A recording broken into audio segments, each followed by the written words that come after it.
But we'll get started. Now, Marcy and Tamika, are you ready to scream for Scream 3? Yes. And it actually makes sense because there's three of us here and we're going to scream watching this Scream 3. Anyways,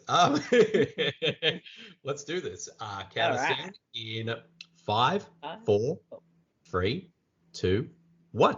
Go. And we're off. And it starts off with the piano music. Yeah, it's the Miramax logo. So I guess that's probably the best place to start if you got a different copy of this movie if you live anywhere else in the world. Yes. And there's Dimension. Oh, God. My 90s nostalgia right now. Yeah. Oh, and the music, the theme for Scream. Or similar type of theme. Oh, Hollywood sign. We're in Hollywood. It just takes me back. I know, it does, right? It feels so 90s. Indeed. Even though it's 2000, but whatever. It is like a nostalgia throwback because I think between like 98 and 2000, those were very much my informative years as a horror fan because I only just started getting into horror then. And of course, the first type of genre of horror I gravitated towards was the slasher films. Yeah, it was definitely slasher because of pretty much Scream being like that gateway because they talked about all these other films. You know? And just talking about this movie right now, we start off with Cotton Weary. And as we know, when you start off a Scream movie with a character, they're going to die. And knowing when I was in the movie theater seeing this, I'm like, we're starting off with Cotton. If they're going to kill him off, I'm going to be so pissed. Needless to say, I was very pissed because we all know he's going to die. Indeed. How dare you kill off like such a beloved character now? Like seriously, it's almost unforgivable. I just can't. I guess they needed a shock. You know, like there's always something shocking that happens at the beginning of these movies. So I guess they thought, okay, this will be the shock for this one. Yeah, I think almost in a way it's like all bets are off on, you know, the third one. So we will kill a beloved character. Oh, yeah. And also, I'm obsessed with Liev Schreiber's outfit in this scene. This is quintessential 2000 outfit. Oh, my God. It so is. Look how young he looks. How adorable. I know. It's hard to be afraid of him, really, you know, because he's just such this like baby face. Yeah, he really is. Now, who was the one in the shower? Oh, that was Kelly Rutherford. She was on I think she was on Melrose Place at the time. Melrose Place, and then Melrose Place. What was this? What was the other show she was in? Like in the 2000s. Ooh. Was it Gossip Girl? Gossip Girl. Yeah, that's right. Oh, She right. was Serena's mom. I forgot the character's name. Yeah. Yes. Oh, now he's got a rush in his big freaking car. The cars. Wow, look at those cars. Oh my gosh, she's a baby face. And I like how her hair's already done up while she just got out of the shower. Yeah, but maybe she washed makeup her hair. too.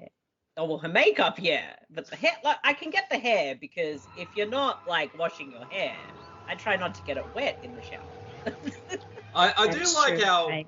it, like this, starting off this film, we learned so much what has happened to Cotton since, you know, Scream 2. It's like, I mean, after he was found innocent, he became a celebrity in his own right and has his own TV show, which has the most awesome name ever, 100% Cotton. It makes sense because of how, you know, the direction of his character in Scream 2, where, you know, he just wanted something out of being falsely accused. And then I reckon his TV talk show would have totally been like a Jerry Springer. Oh, yeah. I think it would have been maybe like a Jerry Springer Maury hybrid. On the back of that bus was an advertisement for one of the Stab movies. Yes. Because what other franchise can you have where they have horror movies about their horror movie? Yeah. Yeah. And I love that they're called Stab. I love that. Stab. I also like that the original name for Scream was going to be Scary Movie, and that's what they called the parody. The parody. Yeah. Which came out after this, a few months after this film, which is probably a good thing, because if Scary Movie came out before Scream 3, then I think people would not have been able to have taken anything that happened in Scream 3 serious, although it is considered by a lot of people as like the silliest entry in the franchise. It definitely is. You can tell there was production issues on this one. Like, they went in without a fully done script. There was no Kevin Williamson, from what I understand. Yeah, they had a different writer come in, Aaron Kruger, who at the time had just written Arlington Road. Good thriller, by the way. Yeah, and then, of course, after this film, he would write the remake of The Ring. Oh, okay. I didn't realize that. Yeah. And, which I'm not the biggest fan of that film, but maybe I'll revisit it at some point. But I think he did the original.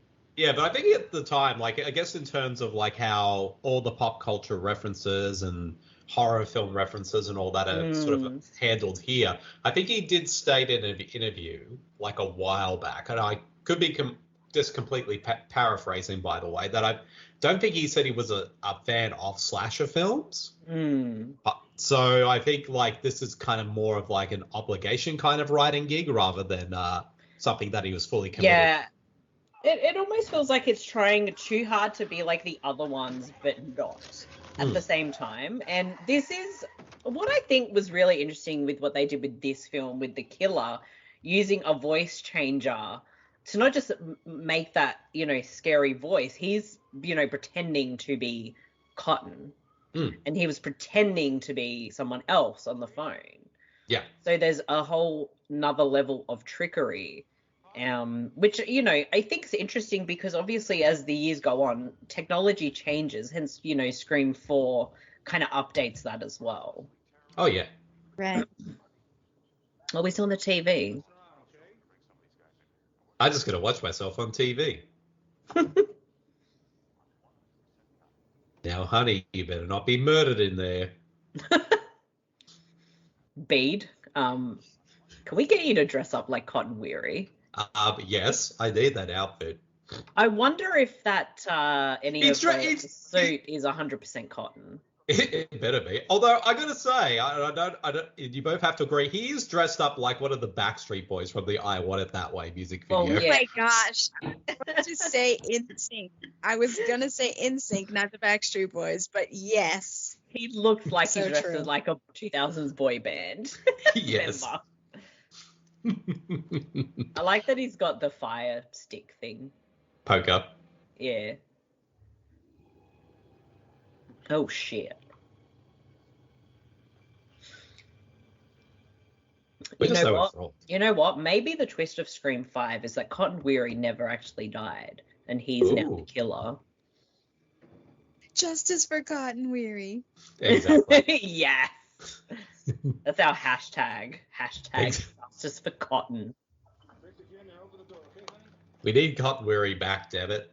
Yes. And if anyone is watching the movie and following along, we are at the 8-minute and 22 seconds. And now, because she thinks he's been terrorizing her, she's attacking him. Look, I can't say for sure. It's always the boyfriend. Yeah.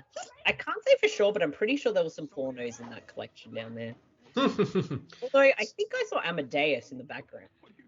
Although they must have a really weird sex life, because she did say, like, Cotton, I don't want to play your stab games and stuff like that. So I don't know what's going on. I don't know what he does. It's always behind you. I remember as a teenager, I had my own. I actually had the ghost face costume, like the whole get up. I had the mask. I still have the mask somewhere. Yes. And I love to see that they, it's still popular, because I still see people like dressed up as Ghostface. Yeah. I think it's because it's so memorable and so different where, it actually is so iconic in when you first see it, like you remember it. And it's kind of, you know, I think it managed to be that kind of iconic that it's instantly recognizable as its own thing. Whereas you had, like, I suppose Michael Myers wore William Shatner on his face. Jason had a sack and then a hockey mask. This is like totally its own thing.